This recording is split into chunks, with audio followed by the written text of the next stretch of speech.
Welcome to the Notes and Solutions for day 36 of our GCSE 5 a day. And we start with a question where we're asked to find 50% of something. Now, 50% is meant to be one of the percentages that we know.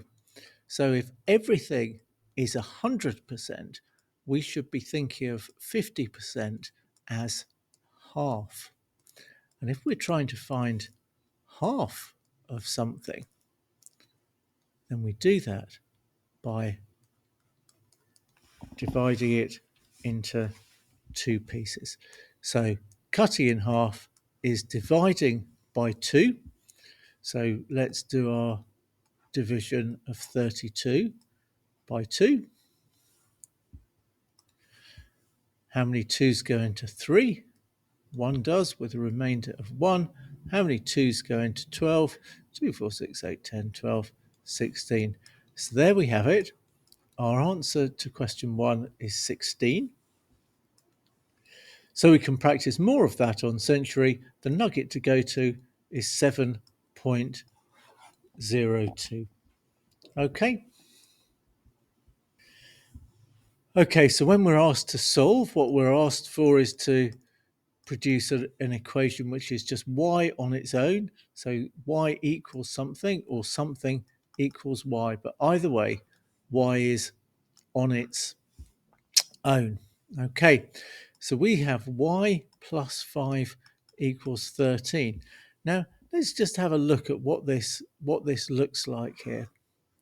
I'm going to draw a little bar model so you can see what's going on. So this is our y here. This is our 5. What we're told is that all of this is 13, and we're being asked as to what this bit is here. Now, hopefully you can see that if y plus 5 equals 13, then y is going to be 13, but without the 5, so subtracting 5. So y equals 13, take away 5, which is 8. Okay, now I'm going to just show you that with our algebra here. So y plus 5 equals 13.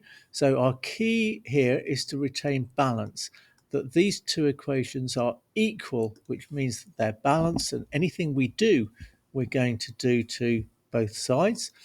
So in order to get y on its own, I need to get rid of this plus 5. And I'm going to do that by taking 5 away from both sides. So we now have y on its own, because 5 take away 5 is nothing, equals 13 minus 5. And then we're the same as before. So there we have our answer, y equals 8. And the nugget on Century to go and practice is 19.04. Okay, we've got a slightly more complicated solving question, but again, the same task is that we need to get z on its own. So let's have a look. I'm going to start in the same way that I did before, that I've got this plus 5 here that I'm going to try and get rid of. And when I do that, I want both sides to be balanced. So I'm going to do the same thing to the left-hand side as I do to the right-hand side. So I'm going to take away this 5.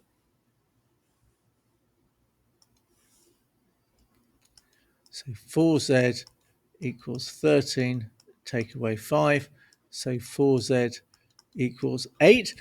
Now, if I know what 4 of something is, I can find out what one of them is by dividing by 4.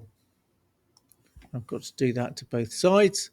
So 1z on its own is 8 divided by 4, which is 2.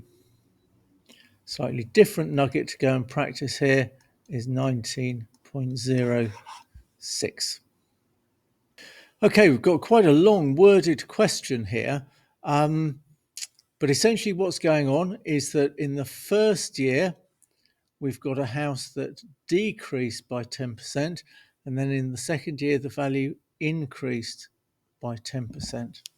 Is the house worth more less, or the same as what James paid for it. Now, what we did, we started with 100% and we decreased by 10%.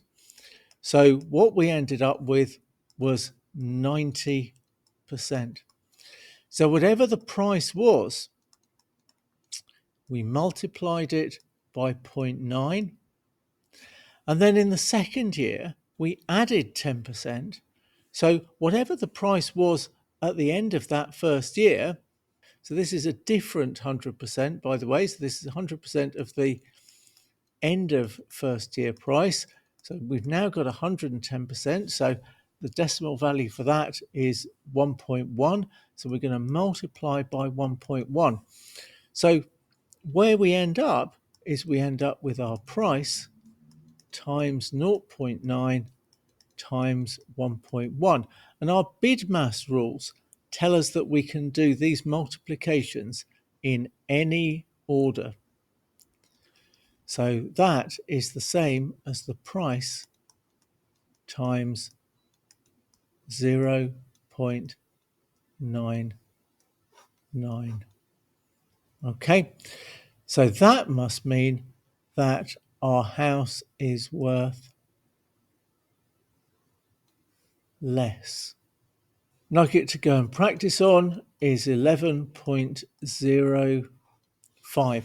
And that nugget is focusing in on this sort of conversion from 90% to multiplying by 0.9 or 110% multiplying by 1.1. Okay, now in question 5, we do this calculation the other way round.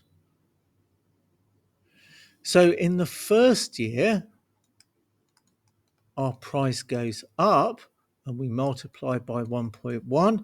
And in the second year, our price goes down, multiplying by 0.9.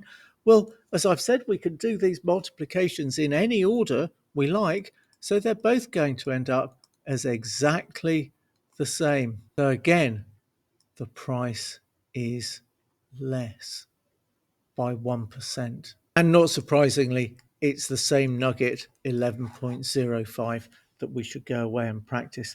Now, that's the end of the notes and solutions for day 36 of our GCSE 5 a day.